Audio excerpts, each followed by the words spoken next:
నమస్తే అన్న అందరికీ నమస్కారం. మన పెద్దలు చెబుతూ ఉంటారు కదా, పులి కంటే కూడా గిలి చాలా భయంకరమైనదని చెప్పేసి. వివరాల్లోకి వెళితే కానీ నిన్న కువైట్లోని ఒక ఇంటి మీద డ్రోన్ యొక్క శకలాలు పడిపోవడంతో ఆ యొక్క ఇల్లు పూర్తిగా ధ్వంసమైపోయి ఆ ఇంట్లో ఉన్న వారికి తీవ్ర గాయాలయ్యి వాళ్ళను హాస్పిటల్లో చేర్పించారని చెప్పేసి వార్తలు వచ్చాయి. అలాగే సోషల్ మీడియాలో యొక్క వీడియో వైరల్ అయిన తర్వాత అధికారులు వెంటనే ఆ యొక్క సంఘటనా స్థలానికి చేరుకొని ప్రాథమిక విచారణలో అటువంటివి ఏమీ జరగలేదని చెప్పి నిర్ధారించడం జరిగింది. అలాగే ఇక్కడ ముఖ్యమైన విషయం ఏంటంటే, స్క్రీన్ మీద మీకు ఒక ఫోటో కూడా కనపడుతుంది చూడండి. ఇంటి మీద కాదు పడింది, అలాగే కారు మీద అన్నమాట.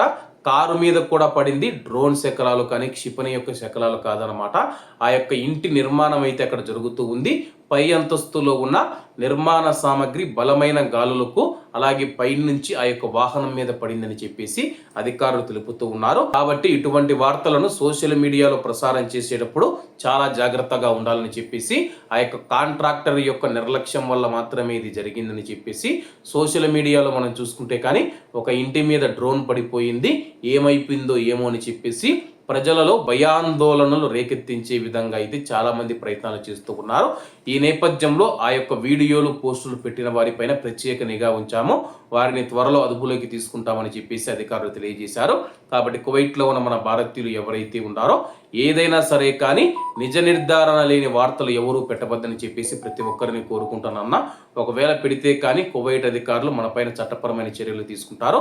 ప్రస్తుతం కువైట్ దేశం అత్యంత సంక్లిష్టమైన పరిస్థితుల్లో ఉంది. కాబట్టి ఇప్పుడు మనం ఏ మాట మాట్లాడినా సరే కానీ ఇబ్బందుల్లో పడే అవకాశం ఉంది. ప్రస్తుతానికి నిన్ననే మనం చూసుకుంటే కువైట్లోని ఇంటిపైన పొలాన్ని పడిపోయిందని చెప్పేసి కువైట్లోని ఇళ్లల్లో ఉండే ప్రజలు ఎవరైతే ఉన్నారో భయాందోళనకు గురవడం జరిగింది.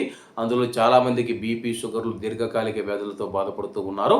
వాళ్ళు సడన్గా ఇటువంటి వార్తలు వింటే కానీ మా ఇంటి మీద కూడా ఏదైనా పడిపోవచ్చు అని చెప్పేసి వాళ్ళు తీవ్ర మానసిక ఒత్తిడికి లోనైతే కానీ ప్రాణాపాయం ఉండే అవకాశం ఉందని చెప్పేసి వైద్య నిపుణులు కూడా సూచిస్తూ ఉన్నారు.